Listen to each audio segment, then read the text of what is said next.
Were Barney and Betty Hill abducted by aliens on September 19th, 1961? The search is on.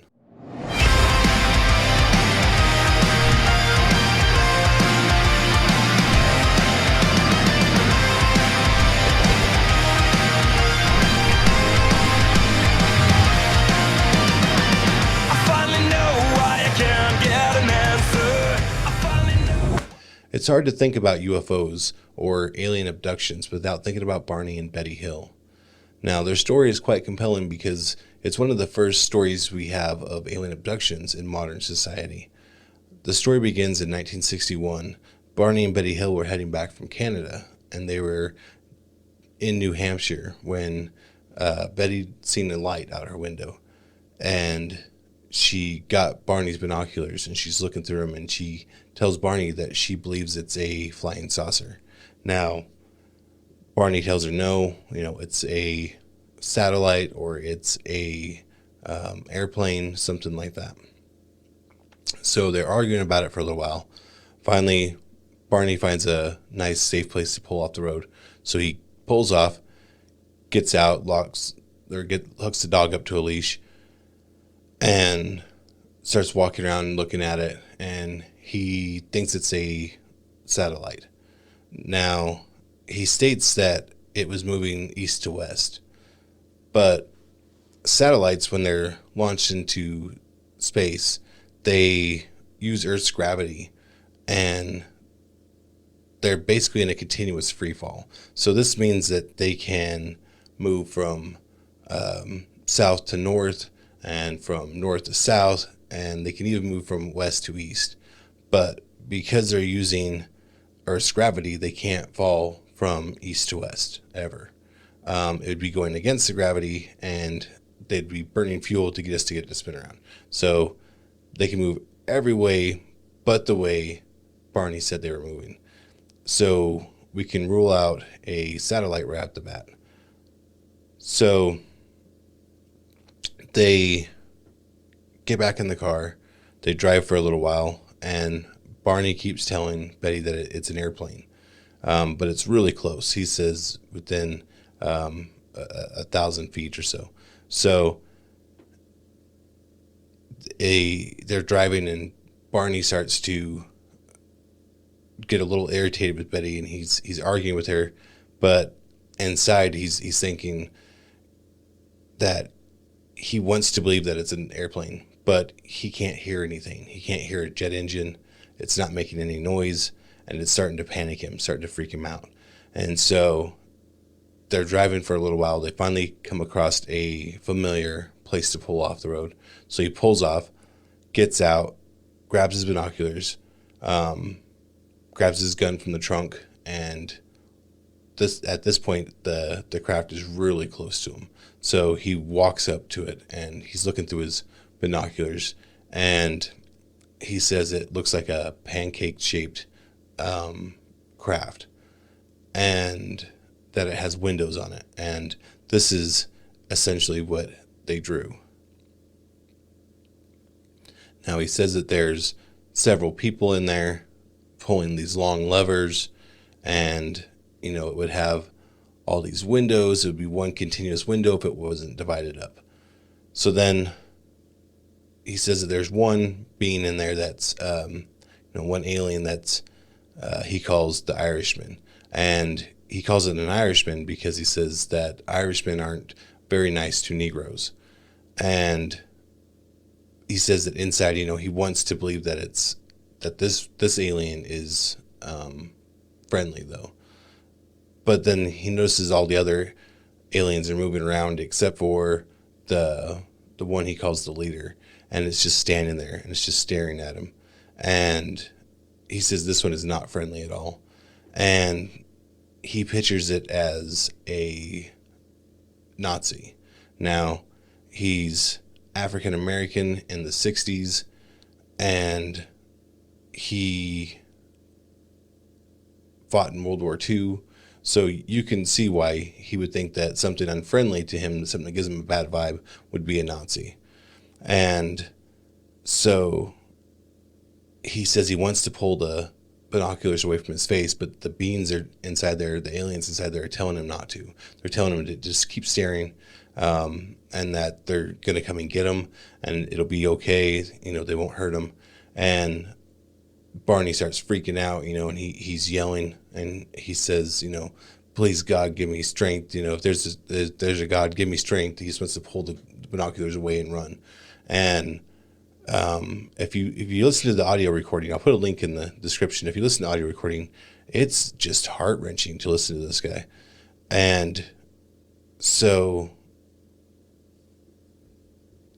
he pulls the binoculars away. He runs back to the car.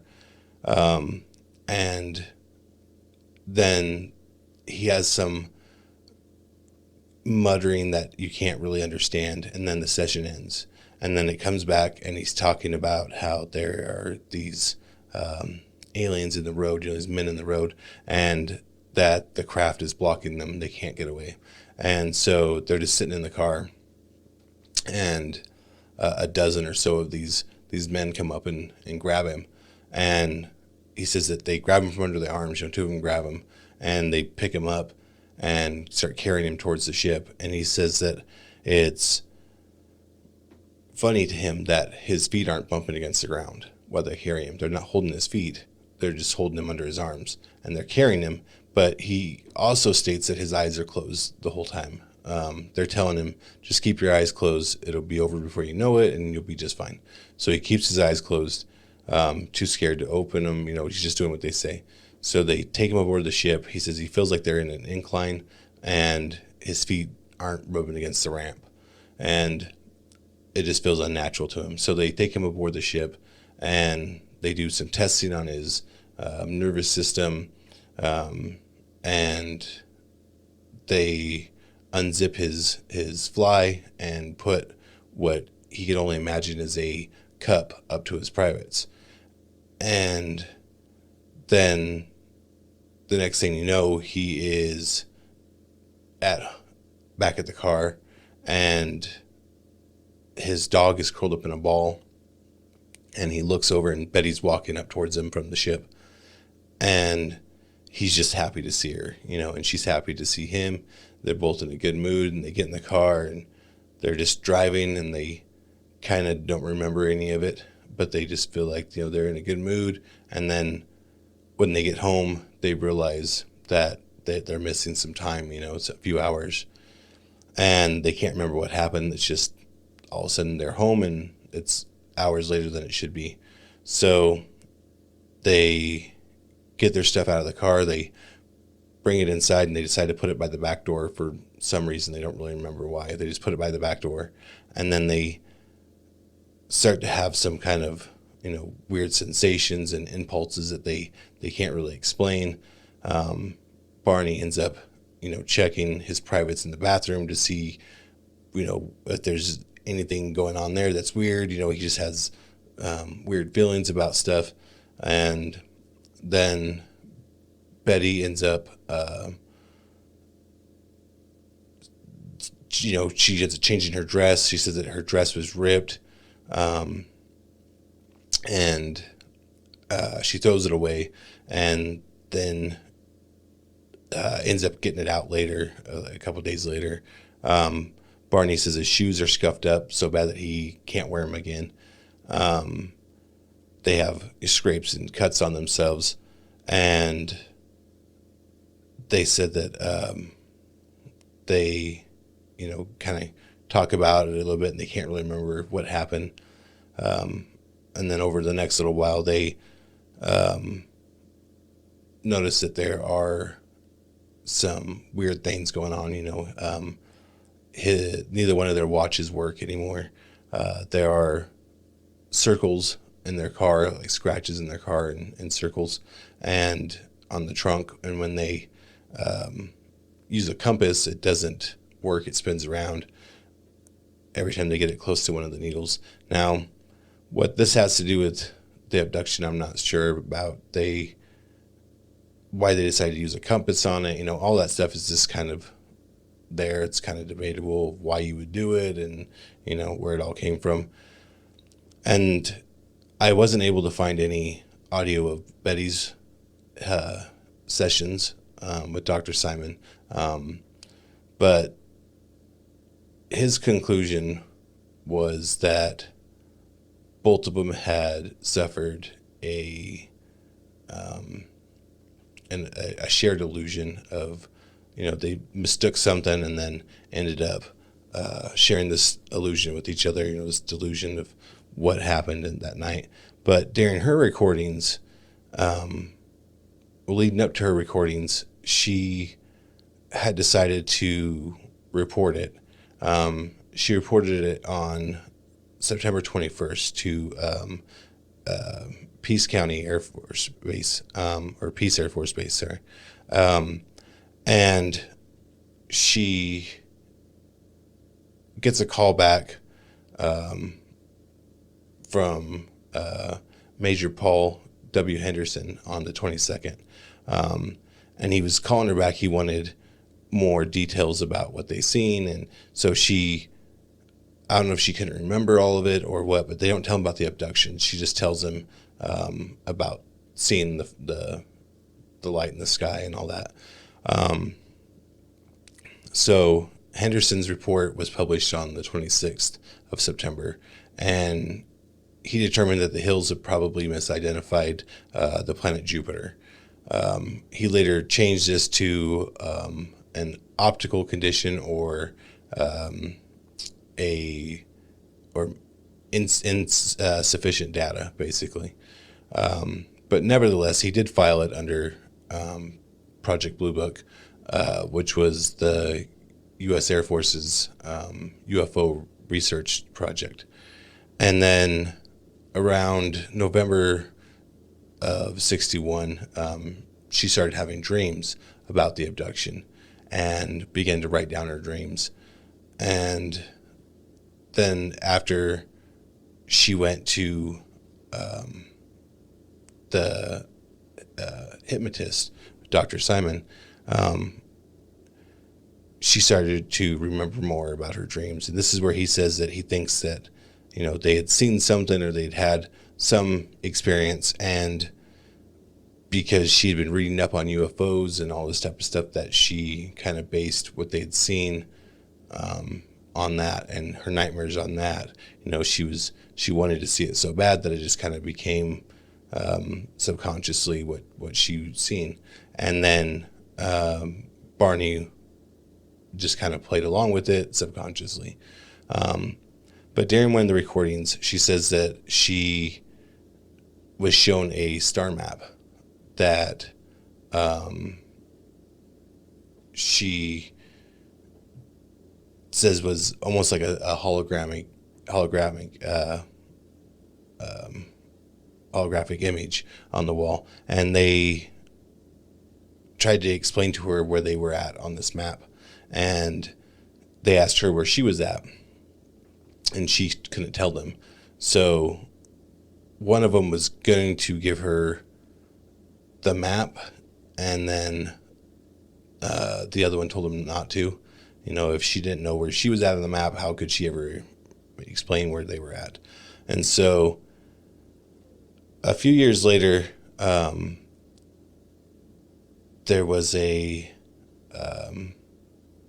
publication of Interrupted Journey in 1966 that was wrote by John Fuller. And there was this amateur astronomer and school teacher named Marjorie Fish, and she becomes kind of intrigued by this star map. She's an amateur astronomer, so she makes a 3-dimensional map of the stars using string and beads. And she uses stars that she believed would be able to harbor life based on their size and age. She makes this map, and she ends up lining Betty Hill's map to the Zeta Reticuli star system. And Now, there was a lot of speculation, of course. Carl Sagan said that you could, if you removed the lines that she drew and just made the dots, that you could line it up with pretty much any star map out there. Other people said, that's ridiculous. It was a lot harder than that. But then Marjorie Fish actually came out later, after there was more data, and they said that some of the stars that she had said could harbor life couldn't, or they were a lot farther away, or they were younger, just whatever. So a lot of them fell off. More came on, all this type of stuff. So the map had changed dramatically, and then she had come back out and said that she no longer thought that the map that she had made and the map that Betty Hill had made fit anymore, based on the new findings. So there is, a lot of speculation, of course, with this story, but it's definitely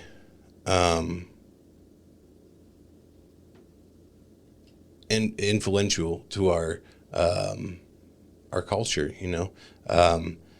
She states that there were little gray men, and her accounts did change. She said they had no hair and they had these big noses, and then later she said they didn't have noses, and so she changed some stuff. But there was a UFO movie made about it called The UFO Incident. It was made in 1975. It had James Earl Jones, and it was a made-for-TV movie. But it's been there, in the spotlight ever since they came out. So a lot of people said they did it for fame and fortune, but they went to the doctor because of the dreams and this type of stuff. They didn't release any of this stuff. They didn't try to seek out any attention for this, and it took years before it caught on. And by the time everybody knew what was going on and they'd all heard the story, they'd gone back to their personal lives, and who they were in their community was very important as well, because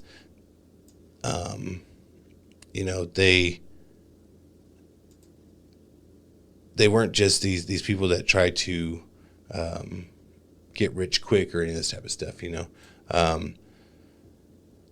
Barney was a postman. He was a member of the United States Commissions on Civil Rights. He fought in World War II. Worked for the Postal Service. Betty was a social worker, and they all they both did a lot of good things for their community. So if they did make it up, or if they misidentified themselves as being abductees, when they,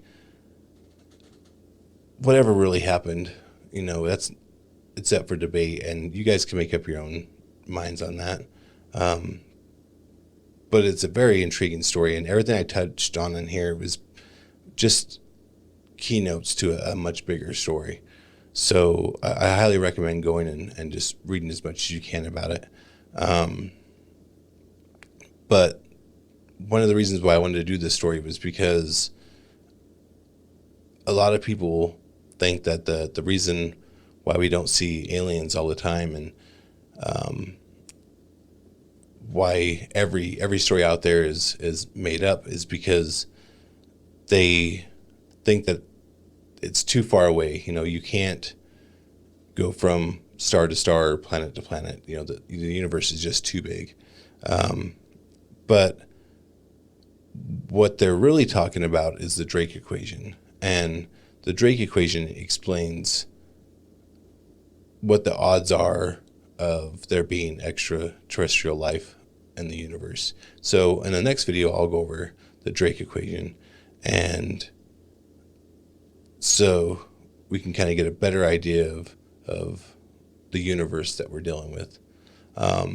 Like I said, this story is up for debate. It's a cool story. It's very interesting. So, talk about it in the comments. What do you think? You think it's real? You think they're making it up? I'll put the links in. Go listen to some audio, and then come back and see what you think. And then next week I'll do a video on the Drake equation. And so like and subscribe, and I will see you next week.